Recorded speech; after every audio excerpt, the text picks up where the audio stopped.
Hello everyone, আসসালামু আলাইকুম।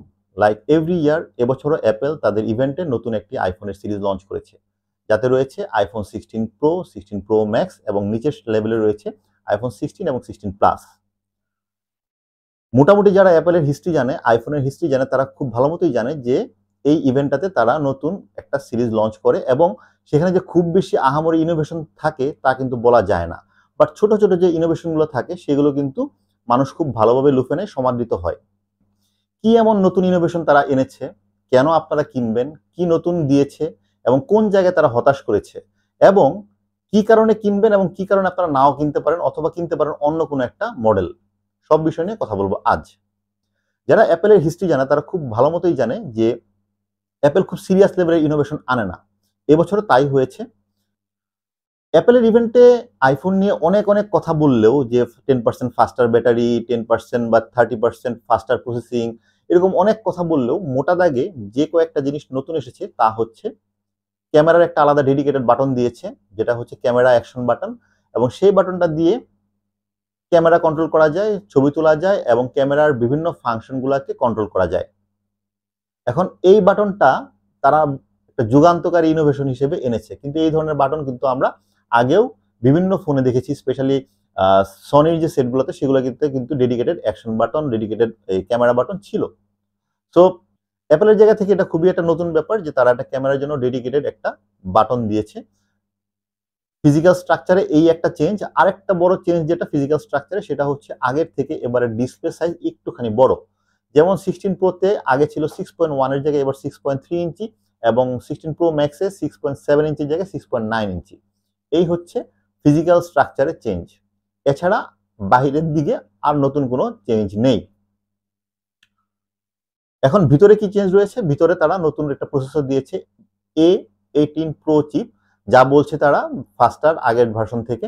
এবং এই ব্যাপারগুলো যে তারা কখনোই, অ্যাপেল কখনোই ব্যাটারির ব্যাপারটা শেয়ার করে না, ব্যাটারি কতটুকু এম্পিয়ারের ব্যাটারি তারা কখনো শেয়ার করে না। তারা সবসময় নিজেদের সেটার সাথে কম্পেয়ার করে যে আগের থেকে বেশি চার্জ থাকবে।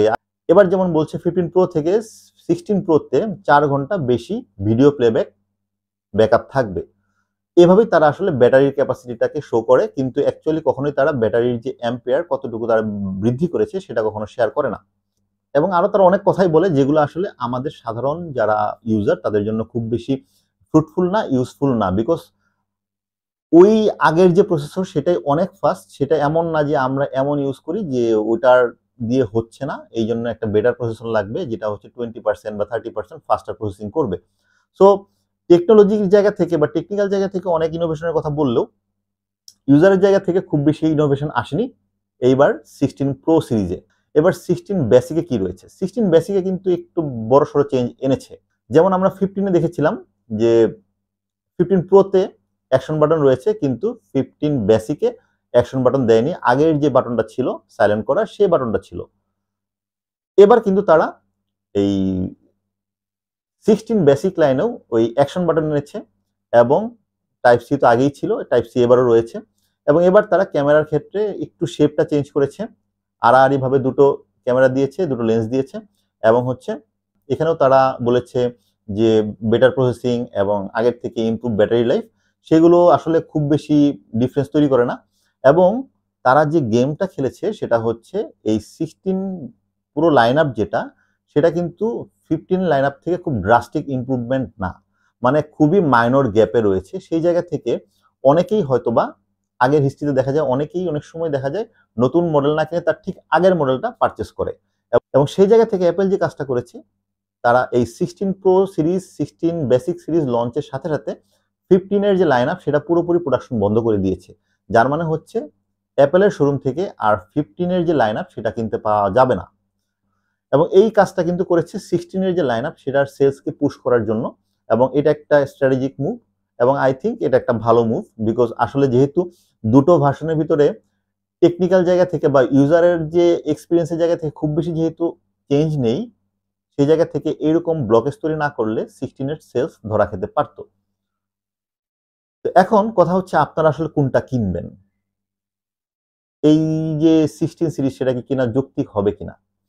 আমার মতে এই 16 প্রো থেকে 15 প্রো বেটার অপশন, বিকজ হচ্ছে এই একটা ক্যামেরা ডেডিকেটেড বাটনের জন্য নতুন সেট কেনার জন্য হুমড়ি পড়ার কোনো মানে নেই এতগুলো টাকা দিয়ে। এবং ইনিশিয়ালি কিন্তু বাংলাদেশের মতো দেশগুলোতে অনেক বেশি দাম থাকে হাইপ মার্কেটের কারণে।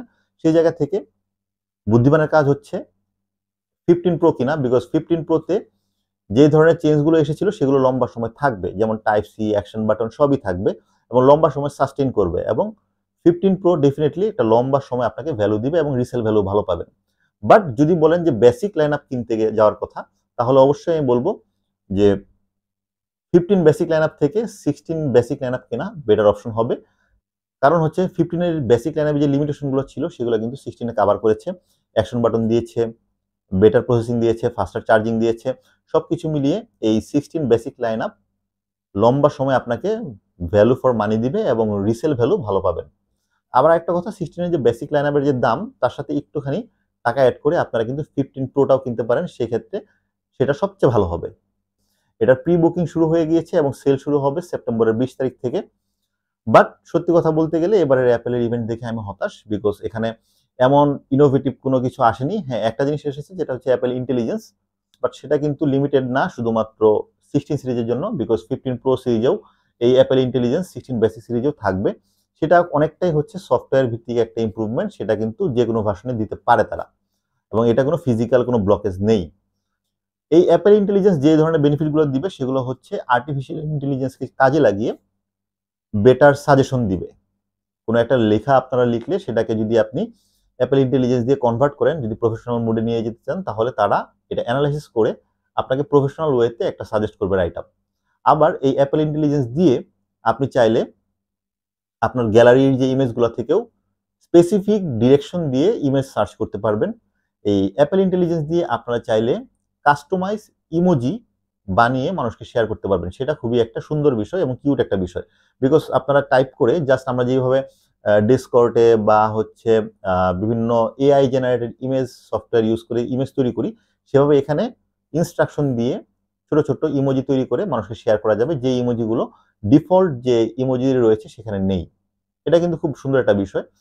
অ্যাপেলের ক্যামেরার জায়গা থেকে একটু ইমপ্রুভমেন্ট দিয়েছে, যে এখন সিনেমাটিক মুডে আরো কিছু ইমপ্রুভমেন্ট এনেছে, ক্যামেরার সফটওয়্যারটাতে ইমপ্রুভমেন্ট এনেছে। বাট সেগুলো আসলে 15 প্রোতেও পাওয়া যাবে বলে আমি আশা করি। আর হচ্ছে ইমেজ এডিট করার সময় কিছু অবজেক্ট মুছে ফেলা যায়, just like Google pixel. But এগুলোকে তারা সবসময় প্রতি বছরই ফুলিয়ে ফাঁপিয়ে বলে, যে যেটা কখনোই আসলে অ্যাপেলে ছিল না। বাট এটা কিন্তু ভালো, অ্যাপেল কখনোই আসলে অন্য ফোন বা অ্যান্ড্রয়েডের সাথে কম্পেয়ার করে না। তারা যখন বলে যে যেটা অ্যাপেলে বা আইফোনে কখনোই ছিল না এমন একটা ইনোভেশন এনেছে, যদিও সেই ইনোভেশনটা অন্য ভার্সন অ্যান্ড্রয়েডে বা অন্যান্য ফোনে অনেক আগে থেকেই ছিল, কিন্তু হয়তো বা আইফোনে ছিল না।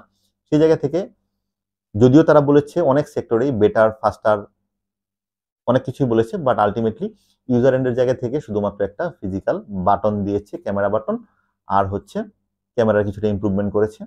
এই মোটা দাগে ইমপ্রুভমেন্ট। সিদ্ধান্ত আপনার, আপনি এখন কিনবেন কি কিনবেন না, কোনটা কিনবেন, কোনটা আপনার জন্য যৌক্তিক হবে, কোনটা হবে ভ্যালু ফর মানি।